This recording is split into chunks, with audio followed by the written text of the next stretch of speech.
ఇబ్బందులకు గురయ్యే అవకాశం ఉంటుంది కాబట్టి అధిష్టానం దీన్ని ఖచ్చితంగా ఇనిషియేటివ్గా తీసుకొని నాలాంటి కార్యకర్తలు ఎంతోమంది ఉంటారు, వాళ్ళందరికీ అండగా రేవంత్ రెడ్డి అన్న గారు, పిసిసి అధ్యక్షులు మహేష్ గౌడ్ అన్న గారు, మీనాక్షి నటరాజన్ గారు, వీరందరూ కూడా కార్యకర్తలను కాపాడుకోవాల్సినటువంటి బాధ్యత వాళ్ళ పైన ఉండాలి. నేను ఇది ఒక్కటే సూచన చేసుకుంటున్నాను.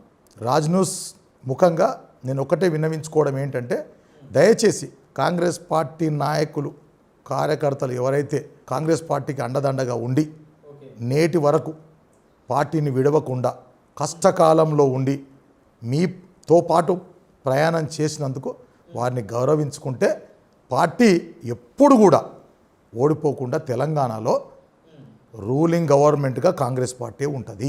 నేరుగా అడుగుతున్నాను చెప్పండి, ఒకవేళ ప్రశాంత్ హిల్స్ నుంచి మీకు అని మీ కుమారు కూడా ఆశిస్తున్నట్టుండు, మీకు కానీ మీ ఫ్యామిలీకి ఎవరైనా సరే మీకు ఒకవేళ కార్పొరేటర్ టికెట్ ఇస్తే, ఇప్పటికీ స్టిల్ నౌ మహేశ్వరం నియోజకవర్గంలో ఎమ్మెల్యే సబితా రెడ్డి గారే ఉన్నారు, ఆమెను తట్టుకొని గెలిచే సత్తా మీకుందా కార్పొరేటర్గా? ఆమెను తట్టుకొని కెపాసిటీ నాకు ఉంది. ఎందుకంటే 10 సంవత్సరాల నుంచి ఆమెను ఎండగట్టింది నేనే కదా. ఆమె ఏ పని చేసినా కూడా ఆమె ఎన్ని అవకతవకలు ఉన్నా అన్ని బయటికి తీసి పబ్లిక్ చూపించింది నేనే. ఆమె ఎక్కడ ఫండ్లు తీసుకొచ్చి ఏ ఫండ్లో ఎక్కడ ఎంత నిర్వీర్యం చేసిర్రు, ఎన్ని పనులు చేస్తానని ఎన్ని పనులు చేయలేదు, అన్ని మాట్లాడింది నేను ఒక్కనే. 10 సంవత్సరాల నుంచి నేను లీస్ట్ మొత్తం తీసి చూపించమంటే నేను చూపిస్తా. ఆమెకు ఎగనిస్ట్గా మాట్లాడిన వ్యక్తిని మహేశ్వరం కాన్స్టిట్యున్సీలో ఎవరైనా ఉన్నారని అంటే కేవలం సామిడి గోపాల్ రెడ్డి మాత్రమే. అందుకే నన్ను ఎదగకుండా సబితా రెడ్డి తొక్కుతుంది. ఇప్పుడు కూడా అనుకోవచ్చు కదా, మీకు టికెట్ ఇచ్చినా కూడా కార్పొరేట్ టికెట్ మిమ్మల్ని గెలవనియదు అనుకోవచ్చు కదా. నా రేవంత్ అన్న నాకు అండగా ఉండు, మా పిసిసి అధ్యక్షులు నాకు అండగా ఉండరు, మా కేఎల్ఆర్ అన్నగారు నాకు అండగా ఉండరు, మా పార్టీ అండగా ఉంది కదా నాకు. అప్పుడైతే 10 సంవత్సరాల క్రితం నాకు అండగా ఎవరు లేరు. నాతో పాటు నడిచొచ్చేటందుకు కూడా కార్యకర్తలు కూడా భయపడే పరిస్థితి ఉండే. మరి నాకు ఆ ధైర్యం సరిపోదా? రేవంత్ అన్న ధైర్యాన్ని చూసి తెలంగాణలో కాంగ్రెస్ పార్టీనే అధికారంలో తీసుకొచ్చినటువంటి సంఘటన మనకు ఉంది కదా, ఇప్పుడు చూస్తున్నాము. మరి అట్లాంటప్పుడు రేవంత్ అన్న అండగా నాకు ఉంటే ఇట్లాంటి సబితా రెడ్డిలు 100 మంది వచ్చినా పర్వాలేదు, అట్లాంటి బీఆర్ఎస్ టీఆర్ఎస్ అధినేతలు కేసీఆర్ కేటీఆర్ అట్లాంటి వాళ్ళు 1000 మంది వచ్చినా పర్వాలేదు. We don't care.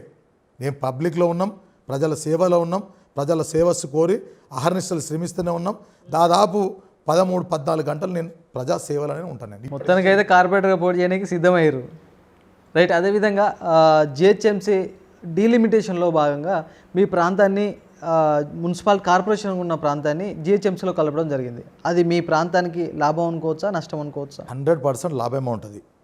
ఎందుకనంటే గతంలో మాకు ఇక్కడ ట్యాక్సులు చూసుకుంటే విపరీతంగా ట్యాక్సులు ఉండేవి. అట్లాంటి ట్యాక్సులు జిహెచ్ఎంసీలో విలీనం అయిన తర్వాత టోటల్ హైదరాబాదులో ఏదైతే ట్యాక్స్ ఉందో గదే ట్యాక్సు ఇప్పుడు ఉండబోతుంది. ఇప్పుడు రాబోయే నెక్స్ట్ ఏప్రిల్ మే నుంచి కంప్లీట్గా ఇవి తగ్గిపోతాయి, ఇంటి ట్యాక్సులు తగ్గిపోతాయి. సో టోటల్ అంతా ఒకటే ఉంటుంది, హైదరాబాద్ జిహెచ్ఎంసీ అంటే ఒకటే ఉంటుంది. ఇప్పుడు ఇంతకుముందు ఉన్న పరిస్థితి మాత్రం అంత దుర్భరంగా అంత దారుణంగా ఉండదు. ఫండ్ కూడా బాగుంటుంది, డెవలప్మెంట్స్ బాగా జరిగిపోతాయి, ఎక్కడ ఏ సమస్య వచ్చినా కూడా ఇమీడియట్ రెక్టిఫై అవుతుంది. అందుకు విలీనం అవ్వడమే చాలా మంచిది. రేవంత్ రెడ్డి అన్న గారికి హ్యాట్స్ ఆఫ్. ప్రస్తుతం బీఆర్ఎస్ పార్టీ నాయకులు మళ్ళీ వచ్చే ఎన్నికల్లో అధికారంలోకి మేమే తిరిగి వస్తామనేసి బీఆర్ఎస్ నాయకులు బలంగా చెప్తున్నారు. ముఖ్యంగా మీ నియోజకవర్గ ఎమ్మెల్యే సబితా రెడ్డి కూడా బలంగా చెప్తుంది మా పార్టీ అధికారంలోకి వస్తుంది అనేసి. దీన్ని ఏ విధంగా చూస్తారు? అవన్నీ కలలు కనాల్సిందే. సబితా రెడ్డి గారికి డౌన్ఫాల్ మొదలైంది. ఇప్పుడు చూసుకుంటే మా కేఎల్ఆర్ ఈ నియోజకవర్గానికి ఇన్ఛార్జిగా వారు ఉన్న కాడి నుంచి చూసుకుంటే అప్పటికి ఇప్పటికీ చాలా తేడా వచ్చింది. కాంగ్రెస్ పార్టీ మరీ బలంగా అయింది, బలం పుంజుకుంది. అంతకుముందు నాయకుడు లేక బిక్కుబిక్కుమనేటువంటి పరిస్థితి ఉండే.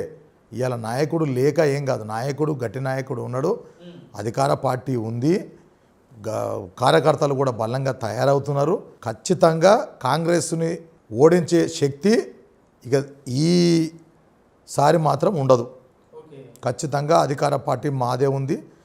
ఈసారి ఖచ్చితంగా రాబోయే ఎలక్షన్లో కూడా కేఎల్ఆర్ అన్న గారి నాయకత్వంలో, సీఎం గారి నాయకత్వంలో ఈ కాన్స్టిట్యున్సీ కూడా ఎమ్మెల్యే క్యాండిడేట్ కైవసం కూడా చేసుకుంటుంది.